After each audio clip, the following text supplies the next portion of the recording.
दिल्ली के रोहिणी इलाके में रहता था विक्रम शर्मा। उम्र थी करीब 32 साल। एक आईटी कंपनी में मिडिल लेवल मैनेजर की नौकरी करता था। उसकी जिंदगी बिल्कुल सीधी सादी थी। सुबह 9 बजे ऑफिस, शाम 7 बजे घर। पत्नी नेहा और 5 साल के बेटे आरव के साथ थोड़ी हंसी मजाक और वीकेंड पर नेटफ्लिक्स। लेकिन ये कहानी तब शुरू होती है जब विक्रम की जिंदगी में एक ऐसा तूफान आया जिसे ना वो समझ पाया, ना उसका कोई हल उसे सूझा। अप्रैल 2024 की बात है। एक दिन सुबह विक्रम को ऑफिस से मेल आया। कंपनी के नए प्रोजेक्ट के लिए उसे 1 महीने के लिए बेंगलोर जाना था। यह उसके लिए बड़ी बात थी क्योंकि प्रमोशन की उम्मीद भी इसी प्रोजेक्ट से जुड़ी थी।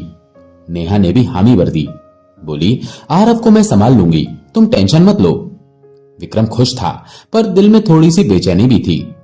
पहली बार वो इतने दिनों के लिए घर से दूर रहने वाला था। बेंगलोर पहुंचते ही काम शुरू हो गया। पहला हफ्ता ठीक गुजरा, लेकिन दूसरे हफ्ते के बीच में एक रात नेहा का फोन आया। उसकी आवाज में घबराहट थी। विक्रम, आरव को बुखार हो गया है। कल से 102 से नीचे नहीं उतर रहा। डॉक्टर बोल रहे हैं वायरल फीवर है, पर मुझे डर लग रहा है। विक्रम ने दिलासा दिया, नेहा टेंशन मत लो, डॉक्टर के पास ले जाओ, मैं सुबह पहली फ्लाइट से आता हूं। लेकिन अगले दिन सुबह जब वो फ्लाइट के लिए निकलने वाला था, नेहा का फिर से फोन आया। इस बार उसकी आवाज रोते हुए थी। विक्रम, आरव बेहोश हो गया, अस्पताल में भर्ती किया है। डॉक्टर बोल रहे हैं कुछ समझ नहीं आ रहा उन्हें, रिपोर्ट्स का इंतजार कर रहे हैं। विक्रम का दिल धड़कने लगा। उसने तुरंत फ्लाइट बुक की और दुआ मांगने लगा। पर मन में एक सवाल बार बार उठ रहा था, ये सब क्यों हो रहा है? दिल्ली पहुंचते ही वो सीधा अस्पताल गया। आरव आईसीयू में था। छोटा सा शरीर मशीनों से घिरा हुआ था। डॉक्टर ने बताया इसका इन्फेक्शन बढ़ गया है, निमोनिया जैसा लग रहा है। हम दवाइयां दे रहे हैं पर रिस्पॉन्स धीमा है। अगले 48 घंटे जरूरी हैं। विक्रम और नेहा के पास रोने के सिवा कोई चारा नहीं था। विक्रम ने सोचा, मैं इतना कुछ करता हूं पर अपने बेटे के लिए कुछ नहीं कर पा रहा। उसी रात हॉस्पिटल के कॉरिडोर में बैठकर विक्रम रोता रहा। तभी उसकी नजर एक छोटी सी मूर्ति पर पड़ी जो किसी ने वहां रखी थी। एक सुंदर नीले कपड़े पहने हुए युवक की मूर्ति, हाथ में बांसुरी और चेहरे पर शांत मुस्कान। उसके पास एक छोटी सी चिट्ठी पड़ी थी जिसमें लिखा था, खाटू श्याम बाबा सबकी सुनते हैं, बस दिल से पुकारो। विक्रम को पहले कुछ समझ नहीं आया, पर उसने अपने मोबाइल में खाटू श्याम सर्च किया। वहां लिखा था, ये भगवान कृष्ण का रूप है जो भक्तों के संकट हरते हैं। उसने आंखें बंद की, हाथ जोड़कर दिल से कहा, बाबा मैं आपको नहीं जानता, पर अगर आप सच में हो तो मेरे आरव को बचा लो, मैं कुछ भी करने को तैयार हूं। उस रात पहली बार विक्रम को थोड़ी सी शांति मिली। विक्रम ने उस रात हॉस्पिटल के कॉरिडोर में खाटू श्याम बाबा से पहली बार मन ही मन प्रार्थना की थी। उसका मन थोड़ा शांत हुआ, पर डर अभी भी बना हुआ था। वो सोच रहा था कि क्या सच में कोई ऐसी शक्ति है जो उसकी मदद कर सकती है, या ये बस उसकी उम्मीदों का धोखा है। नेहा पास ही एक बेंच पर बैठी थी, आंखों में आंसू लिए अपने बेटे के लिए दुआएं मांग रही थी। रात के करीब 2 बज रहे थे और हॉस्पिटल में सन्नाटा छाया हुआ था। तभी एक नर्स तेजी से आई और बोली, शर्मा जी जल्दी आईसीयू में चलिए, डॉक्टर आपको बुला रहे हैं। विक्रम और नेहा का दिल जोर से धड़कने लगा। दोनों डर गए कि कहीं कोई बुरी खबर ना हो। वे दौड़ते हुए आईसीयू की तरफ गए। वहां डॉक्टर एक चार्ट देख रहे थे और उनके चेहरे पर हैरानी साफ झलक रही थी। डॉक्टर ने कहा, मुझे समझ नहीं आ रहा, अभी 1 घंटे पहले तक आरव का ऑक्सीजन लेवल 85 पर था और उसका बुखार 103 से नीचे नहीं आ रहा था। लेकिन अभी जो टेस्ट किया उसमें ऑक्सीजन 95 तक पहुंच गया है और बुखार भी 99 पर आ गया है। अचानक ऐसा सुधार मैंने अपने 15 साल के कैरियर में ऐसा कमी देखा है। विक्रम और नेहा एक दूसरे को देखने लगे। नेहा ने रोते हुए कहा, विक्रम ये कैसे हुआ? विक्रम का गला रुंध गया। उसे वो छोटी सी मूर्ति और अपनी प्रार्थना याद आई। उसने मन में सोचा, क्या सच में बाबा ने मेरी सुनी? उसने डॉक्टर से पूछा, तो अब आरव ठीक हो जाएगा ना? डॉक्टर ने कहा, अभी कुछ कहना जल्दीबाजी होगी, लेकिन ये एक अच्छा संकेत है। हम उसे अगले 24 घंटे निगरानी में रखेंगे। उस रात विक्रम सो नहीं पाया। वो बार बार उस मूर्ति की तरफ देखता और मनी मन बाबा को धन्यवाद कहता। सुबह हुई तो आरव की हालत और बेहतर थी। बुखार पूरी तरह उतर गया था और वो होश में आकर धीरे धीरे मम्मी पापा को पुकारने लगा। नेहा की आंखों से खुशी के आंसू छलक पड़े। विक्रम ने उसे गले लगाया और कहा, नेहा, मुझे लगता है किसी ने हमारी सुन ली। दोपहर को जब विक्रम कॉफी लेने हॉस्पिटल की कैंटीन गया तो वहां एक बुजुर्ग व्यक्ति से उसकी मुलाकात हुई। वो शख्स साधारण से कपड़े पहने था, हाथ में एक माला लिए श्याम बाबा जप रहा था। विक्रम को लगा ये कोई संयोग नहीं। उसने हिम्मत करके पूछा, अंकल जी, क्या आप खाटू श्याम बाबा के बारे में जानते हैं? बुजुर्ग ने मुस्कुराते हुए कहा, बेटा, बाबा को जानने की जरूरत नहीं, बस उन पर भरोसा करने की जरूरत है। वो हर उस भक्त के पास पहुंच जाते हैं जो सच्चे दिल से पुकारता है। क्या तुम्हें कोई परेशानी थी? विक्रम ने सारी बात बताई, आरव की बीमारी, उसकी प्रार्थना और रात का चमत्कार। बुजुर्ग ने कहा, ये तो बस शुरुआत है बेटा। बाबा ने तुम्हारी पुकार सुनी, पर अब तुम्हें उनका धन्यवाद करने खाटू जाना होगा। वहां उनका मंदिर है जहां हर साल लोग अपनी मन्नतें लेकर जाते हैं। विक्रम ने पूछा, खाटू कहां है? बुजुर्ग ने बताया, राजस्थान में सीकर जिले के पास। वहां जाओ, बाबा के दर्शन करो और जो चमत्कार हुआ उसकी कहानी सबको सुनाओ। विक्रम के मन में एक नया संकल्प जगा। उसने सोचा, अगर आरव पूरी तरह ठीक हो गया तो मैं जरूर खाटू जाऊंगा। अगले दिन आरव को आईसीयू से जनरल वार्ड में शिफ्ट कर दिया गया। डॉक्टर भी हैरान थे कि इतनी जल्दी रिकवरी कैसे हुई। विक्रम और नेहा अब पक्का मान चुके थे कि ये खाटू श्याम बाबा का ही आशीर्वाद था। आरव की हालत में दिन ब दिन सुधार हो रहा था। हॉस्पिटल में उस रात हुए चमत्कार के बाद विक्रम और नेहा का विश्वास खाटू श्याम बाबा पर पक्का हो गया था। एक हफ्ते बाद डॉक्टरों ने आरव को डिस्चार्ज कर दिया। घर लौटते वक्त विक्रम ने नेहा से कहा, मुझे लगता है हमें बाबा के दर्शन के लिए खाटू जाना चाहिए। जो हुआ वो कोई संयोग नहीं था। बाबा ने हमारी मदद की और अब हमारा फर्ज है कि उनका शुक्रिया अदा करें। नेहा ने सहमति जताई। हाँ विक्रम, मैं भी यही सोच रही थी। आरव को ठीक करने की मन्नत मैंने भी मांगी थी। चलो हम तीनों साथ जाएंगे। विक्रम ने ऑफिस से कुछ दिन की छुट्टी ली और अगले हफ्ते के लिए खाटू जाने की तैयारी शुरू कर दी। उसने इंटरनेट पर खाटू श्याम मंदिर के बारे में पढ़ा। राजस्थान के सीकर जिले में बने इस मंदिर की महिमा दूर दूर तक फैली थी। लोग यहाँ अपनी मन्नतें लेकर आते थे और कहते थे कि बाबा कभी अपने भक्तों को निराश नहीं करते। यात्रा का दिन आया, 15 अप्रैल 2024। विक्रम, नेहा और आरव सुबह सुबह दिल्ली से कार लेकर निकले। रास्ता लंबा था, करीब 300 किलोमीटर, लेकिन विक्रम के मन में उत्साह था। आरव भी खुश था। कार की खिड़की से बाहर देखते हुए मम्मी पापा से सवाल पूछ रहा था, पापा, बाबा कैसे दिखते हैं? क्या वो सच में बांसुरी बजाते हैं? विक्रम मुस्कुराया और बोला, हाँ बेटा, वो बहुत सुंदर हैं और उनकी बांसुरी की धुन हर संकट को दूर कर देती है। दिल्ली से जयपुर तक का रास्ता तो आसान था, लेकिन जयपुर से खाटू की ओर जाते वक्त सड़क सकरी हो गई। दोपहर के करीब 2 बजे थे। धूप तेज थी और ट्रैफिक भी बढ़ रहा था। तभी अचानक उनकी कार का टायर पंचर हो गया। आसपास कोई गैरेज या मदद नजर नहीं आ रही थी। विक्रम ने कार साइड में खड़ी की और नेहा से कहा, तुम आरव के साथ अंदर रहो, मैं देखता हूं क्या कर सकते हैं। उसने स्पेयर टायर निकाला, लेकिन टूल्स में जैक टूटा हुआ था। अब वो परेशान हो गया।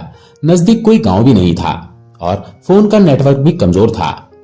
विक्रम ने आसमान की तरफ देखा और मन में कहा, बाबा, आपने आरव को बचाया, अब हमें आपके दरबार तक पहुंचने में मदद करो। तभी दूर से एक मोटरसाइकिल की आवाज सुनाई दी। एक युवक उम्र करीब 25-26 साल, काले कुर्ते पजामे में उनके पास रुका। उसने पूछा, भैया कोई दिक्कत है क्या? विक्रम ने सारी बात बताई। युवक मुस्कुराया और बोला, चिंता मत करो, मेरे पास टूल्स हैं, मैं अभी मदद करता हूं। उसने अपनी बाइक से एक छोटा सा बैग निकाला और चंद मिनटों में टायर बदल दिया। विक्रम ने उसका शुक्रिया अदा किया और पूछा, भाई आपका नाम क्या है और आप यहां कैसे आ गए? युवक ने कहा, मेरा नाम श्याम है, मैं खाटू जा रहा था, आपकी रुकी हुई गाड़ी को देखा तो सोचा आपको मदद चाहिए। ये सुनकर विक्रम और नेहा चौंक गए विक्रम ने कहा, श्याम, और आप खाटू जा रहे हैं? क्या यह संयोग है? श्याम हंसा और बोला, भैया, बाबा के दरबार में संयोग नहीं, उनके संकेत होते हैं। आप लोग आगे बढ़ो, मंदिर अब ज्यादा दूर नहीं है। विक्रम ने उसे कुछ पैसे देने की कोशिश की, लेकिन श्याम ने मना कर दिया और कहा, बाबा का आशीर्वाद ही काफी है।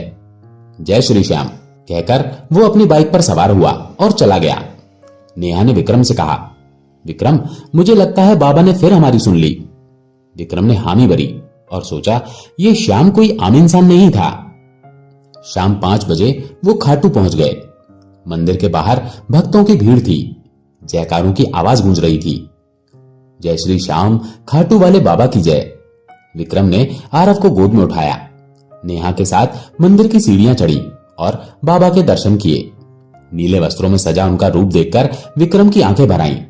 उसने आरव को गोद से नीचे उतारा और नेहा के साथ बाबा के सामने हाथ जोड़कर खड़ा हो गया।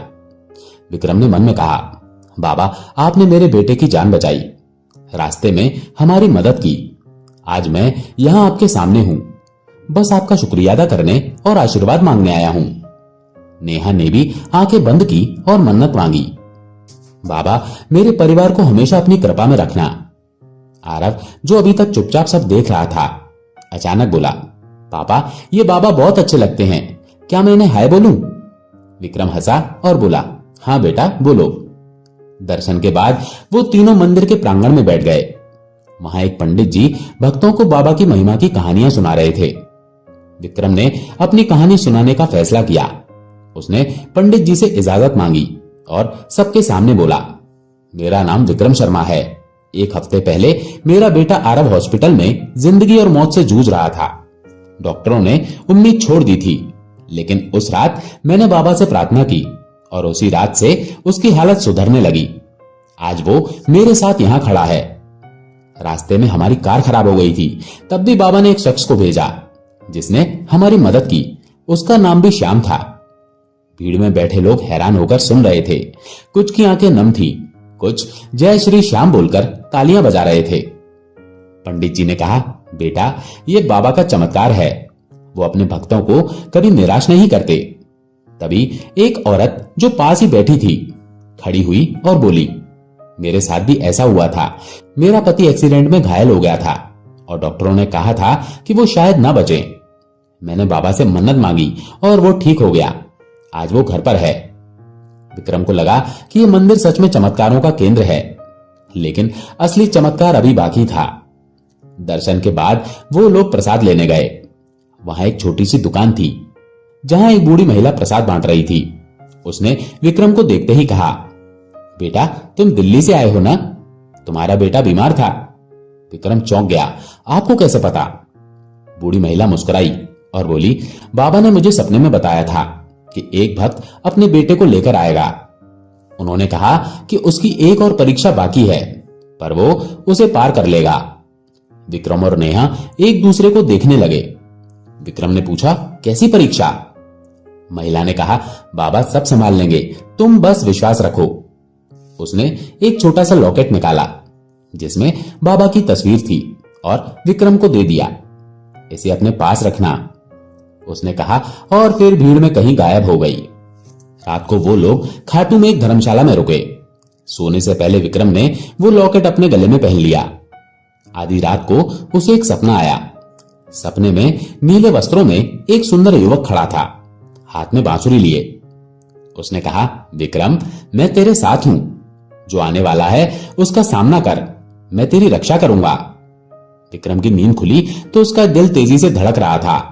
उसने नेहा को जगाया और सारी बात बताई। नेहा बोली, विक्रम, ये बाबा का संकेत है, कुछ बड़ा होने वाला है। अगले दिन सुबह वो दिल्ली के लिए निकले। रास्ते में जयपुर के पास उनकी कार के सामने अचानक एक ट्रक आ गया। ड्राइवर ने ब्रेक लगाई, लेकिन टक्कर तय लग रही थी। विक्रम ने आंखें बंद की और जय श्री श्याम कहा। तभी एक जोरदार आवाज हुई, लेकिन जब उन्होंने आंखें खोली तो देखा कि उनकी कार सड़क के किनारे खड़ी थी और ट्रक आगे निकल गया था। कोई नुकसान नहीं हुआ। नेहा और आरव भी सुरक्षित थे। पास ही एक राहगीर ने कहा, भैया, आपकी कार अचानक साइड में मुड़ गई, वरना बड़ा हादसा हो सकता था। विक्रम का हाथ अपने लॉकेट पर गया। उसकी आंखों से आंसू छलक पड़े। उसने कहा, नेहा, बाबा ने हमें बचा लिया। ट्रक हादसे से बचने के बाद विक्रम, नेहा और आरव सकुशल दिल्ली लौट आए। रास्ते में कोई नहीं बोला, लेकिन तीनों के मन में एक ही बात गूंज रही थी, खाटू श्याम बाबा ने उनकी जान बचाई। घर पहुंचते ही विक्रम ने सबसे पहले अपने कमरे में एक छोटी सी पूजा की जगह बनाई। उसने वो लॉकेट जो बूढ़ी महिला ने उसे दिया था वहां रखा और बाबा की एक छोटी मूर्ति लाकर स्थापित की। उसने नेहा से कहा, अब से हर दिन मैं बाबा का नाम लूंगा। जो कुछ भी हुआ वो कोई संयोग नहीं था, बाबा हमारे साथ हैं। नेहा ने हामी भरी और बोली, विक्रम, हमें दूसरों को भी बताना चाहिए। कितने लोग होंगे जो मुसीबत में हैं और बाबा के बारे में नहीं जानते। विक्रम को यह बात पसंद आई। उसने सोचा कि अब उसकी जिंदगी का मकसद सिर्फ नौकरी और परिवार तक सीमित नहीं रहना चाहिए। बाबा ने उसे दोबारा जिंदगी दी थी और अब उसका फर्ज था कि वो उनकी महिमा को फैलाए। अगले दिन विक्रम ऑफिस गया। वहां अपने दोस्त राहुल को उसने सारी कहानी सुनाई, आरव की बीमारी से लेकर खाटू की यात्रा और ट्रक हादसे तक। राहुल, जो आमतौर पर ऐसी बातों पर हंसता था, इस बार चुपचाप सुनता रहा। आखिर में उसने कहा, विक्रम, मुझे यकीन नहीं होता, लेकिन तेरी बातों में कुछ तो सच है। मेरी मां को डायबिटीज है और पिछले 1 महीने से उनकी हालत खराब है। क्या मुझे बाबा से प्रार्थना करनी चाहिए? विक्रम ने कहा, हाँ राहुल, बस सच्चे दिल से पुकारो और अगर हो सके तो खाटू जाकर दर्शन करो। राहुल ने उस रात अपनी मां के लिए प्रार्थना की। 1 हफ्ते बाद उसने विक्रम को फोन किया और खुशी से चिल्लाते हुए कहा, यार, मां की शुगर लेवल एकदम कंट्रोल में आ गया है। डॉक्टर भी हैरान है। मैं अगले महीने खाटू जा रहा हूं। विक्रम को लगा कि बाबा की कृपा अब दूसरों तक भी पहुंच रही है। उसने फैसला किया कि वो इसे और आगे ले जाएगा। विक्रम ने एक छोटा सा व्हाट्सएप ग्रुप बनाया, नाम रखा श्याम भक्त मंडल। उसमें अपने दोस्तों, रिश्तेदारों और कुछ ऑफिस के लोगों को जोड़ा। उसने अपनी कहानी लिखकर ग्रुप में डाली और लिखा, खाटू श्याम बाबा हर संकट में साथ देते हैं। अगर आप भी अपनी परेशानी बताना चाहें या उनकी भक्ति में शामिल होना चाहें तो यहां लिखें। देखते ही देखते ग्रुप में 50 लोग जुड़ गए। कोई अपनी बीमारी की बात लिखता, कोई नौकरी की दिक्कत बताता। विक्रम सबको एक ही जवाब देता, बाबा से प्रार्थना करो और हो सके तो खाटू जाओ। 1 महीने बाद विक्रम ने अपने मोहल्ले में एक छोटा सा भजन संध्या का आयोजन किया। उसने एक लोकल भजन मंडली को बुलाया और बाबा के भजनों की महफिल सजाई। करीब 200 लोग आए। विक्रम ने माइक पर अपनी पूरी कहानी सुनाई। उसने कहा, मैं पहले बाबा को नहीं जानता था, लेकिन जब मैंने उनसे मदद मांगी, उन्होंने मुझे नहीं छोड़ा। आज मैं यहां इसलिए हूं ताकि आप सब भी उनकी शक्ति को जानें। लोगों ने तालियां बजाई और कईयों ने कहा कि वो भी खाटू जाएंगे। उसी रात एक अनजान नंबर से विक्रम को फोन आया। एक बूढ़ी आवाज बोली, बेटा, मैं वही हूं जिसने तुझे मंदिर में लॉकेट दिया था। बाबा ने तेरे लिए एक काम चुना है, तू उनकी भक्ति को घर घर पहुंचा। विक्रम ने पूछा, आप कौन हैं? आपका नाम क्या है? लेकिन दूसरी तरफ से जवाब नहीं आया। फोन कट गया। विक्रम को यकीन हो गया कि यह बाबा का ही कोई संदेश था। अगले दिन उसने ऑफिस से छुट्टी ली और अपने परिवार के साथ फिर से खाटू जाने की तैयारी की। इस बार वो अपने ग्रुप के कुछ लोगों को भी साथ ले गया। मंदिर पहुंचकर उसने बाबा से प्रार्थना की, बाबा, मुझे शक्ति दो कि मैं आपकी भक्ति को दुनिया तक पहुंचाऊं। दर्शन के बाद जब वो बाहर निकला तो एक पुजारी ने उसे रोका और कहा, बेटा, बाबा ने तेरे लिए कुछ भेजा है। उसने एक छोटा सा झोला दिया जिसमें बाबा की मूर्तियां, लॉकेट और भक्ति की किताबें थी। पुजारी बोला, इसे अपने साथ ले जाओ और जो तुझे पुकारे उसे बांट देना। विक्रम की आंखें भर आईं। उसने सोचा, बाबा, अब मैं आपका दास हूं। विक्रम का श्याम भक्त मंडल अब सिर्फ एक व्हाट्सएप ग्रुप नहीं रह गया था। कुछ ही महीनों में ये एक बड़ा समूह बन गया था। लोग अपने आसपास के दोस्तों और रिश्तेदारों को जोड़ रहे थे। विक्रम हर हफ्ते अपने मोहल्ले में भजन संध्या करवाता और हर महीने खाटू की यात्रा का आयोजन करता। जो लोग उसके साथ गए थे वो भी अपनी अपनी कहानियां लेकर लौटे। किसी की नौकरी लगी, किसी का बीमार बच्चा ठीक हुआ। बाबा की महिमा रोहिणी से निकलकर दिल्ली के दूसरे इलाकों तक फैलने लगी। मई 2024 का महीना था। विक्रम ने फैसला किया कि वो अपने ऑफिस की छुट्टियों का इस्तेमाल कर एक बड़ी यात्रा का आयोजन करेगा। उसने ग्रुप में ऐलान किया, 20 मई को हम खाटू श्याम बाबा के दर्शन के लिए जाएंगे। जो भी आना चाहे मेरे साथ संपर्क करे। देखते ही देखते 50 लोग तैयार हो गए। विक्रम ने 2 बसें बुक की और खाटू के लिए निकल पड़ा। इस बार उसका इरादा था कि वो बाबा से अपने भक्त समूह को और मजबूत करने की शक्ति मांगे। यात्रा अच्छी चल रही थी। बस में भजन गूंज रहे थे। लोग जय श्री श्याम के नारे लगा रहे थे। लेकिन जयपुर से आगे बढ़ते ही एक नया संकट सामने आया। शाम के करीब 6 बजे थे जब अचानक आसमान में काले बादल छा गए। तेज हवा के साथ बारिश शुरू हो गई। ड्राइवर ने बस धीमी की, लेकिन सड़क पर पानी भरने लगा। दूसरी बस जो थोड़ा पीछे थी अचानक फिसल गई और सड़क के किनारे एक गड्ढे में जा गिरी। बस में सवार लोगों की चीखें सुनाई दी। विक्रम की बस रुक गई। वो दौड़कर बाहर निकला। बारिश में भीगते हुए उसने देखा कि दूसरी बस आधी तिरछी होकर गड्ढे में फंसी थी। लोग घबराए हुए थे, कुछ चिल्ला रहे थे। विक्रम ने फोन निकाला, लेकिन नेटवर्क नहीं था। उसने अपने साथियों से कहा, जल्दी करो, सबको बाहर निकालते हैं। बारिश तेज होती जा रही थी और गड्ढे में पानी भरने लगा। विक्रम और कुछ लोग बस के पास पहुंचे, लेकिन दरवाजा जाम हो गया था। अंदर करीब 25 लोग फंसे थे, जिनमें बच्चे और बुजुर्ग भी शामिल थे। विक्रम का दिल जोर जोर से धड़क रहा था। उसने आसमान की तरफ देखा और चिल्लाकर कहा, बाबा अब आप ही बचा सकते हैं। ये सब आपके भक्त हैं, इन्हें संकट से निकालो। तभी उसे अपने गले में पड़ा लॉकेट याद आया। उसने उसे हाथ में लिया और मन में प्रार्थना की, जय श्री श्याम, मेरी पुकार सुन लो। अचानक एक ट्रक की हेडलाइट्स दिखी। एक मालवाहक ट्रक वहां रुका और उसमें से 2 लोग उतरे।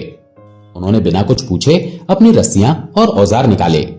एक ने कहा, भैया हम पास के गांव से हैं, यहां से गुजर रहे थे, सोचा मदद कर दें। उन्होंने ट्रक की रस्सी बस से बांधी और उसे खींचकर गड्ढे से बाहर निकाला।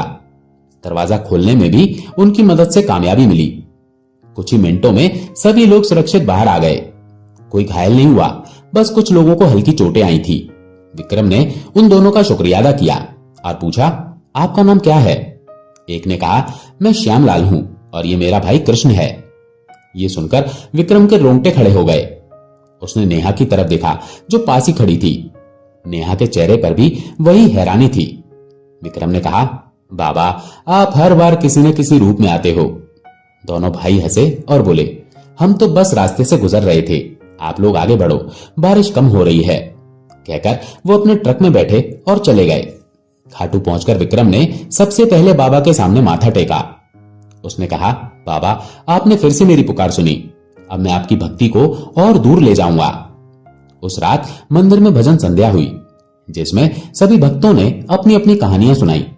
विक्रम ने बस हादसे की बात बताई तो लोग भावुक हो गए। एक बुजुर्ग ने कहा, बेटा बाबा ने तुझे अपना दूध बनाया है, तू उनकी सेवा करता रहे।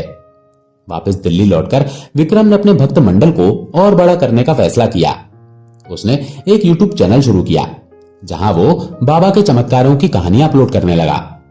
देखते ही देखते लोग जुड़ने लगे और उसकी आवाज हजारों तक पहुंचने लगी। उसका यूट्यूब चैनल शुरू होने के कुछ ही महीनों में लाखों लोग उससे जुड़ गए। लोग अपनी कहानियां भेजते, कोई नौकरी मिलने की बात बताता, कोई बीमारी से ठीक होने की। विक्रम हर वीडियो में बस एक ही बात कहता, खाटू श्याम बाबा पर भरोसा रखो, वो हर संकट में साथ देते हैं। उसकी आवाज दिल्ली से निकलकर उत्तर प्रदेश, हरियाणा, पंजाब और यहां तक कि दक्षिण भारत तक भी पहुंच गई। लोग उसे श्याम भक्त विक्रम कहने लगे। जून 2024 में विक्रम ने एक बड़ा फैसला लिया। उसने अपनी नौकरी छोड़ दी। नेहा ने शुरू में मना किया, विक्रम घर कैसे चलेगा? लेकिन विक्रम ने कहा, नेहा बाबा ने हमें इतनी बार बचाया, अब मुझे उनकी सेवा के लिए पूरा समय देना है, वो हमारा ख्याल रखेंगे। उसने अपनी बचत से एक छोटा सा ऑफिस खोला, जहां वो भक्तों की मदद करता, किसी को खाटू जाने के लिए टिकट बुक करवाता, किसी को बाबा की मूर्ति और भक्ति सामग्री भेजता। उसका यूट्यूब चैनल अब उसकी कमाई का जरिया भी बन गया था। एक दिन उसे एक ईमेल आया। लिखा था, मेरा नाम संजय है, मैं मुंबई से हूं, मेरी बेटी पिछले 2 साल से कोमा में है। डॉक्टरों ने जवाब दे दिया है, आपकी वीडियो देखी, क्या बाबा मेरी मदद कर सकते हैं?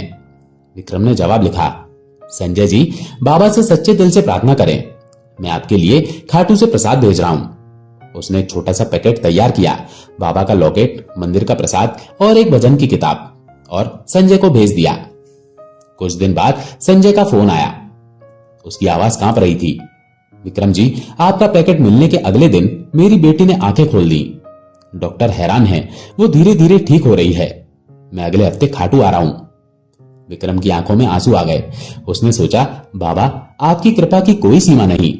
उसी साल दिसंबर में विक्रम ने अपने भक्त मंडल के साथ एक विशाल यात्रा का आयोजन किया। देश भर से 500 लोग खाटू पहुंचे। मंदिर को फूलों से सजाया गया।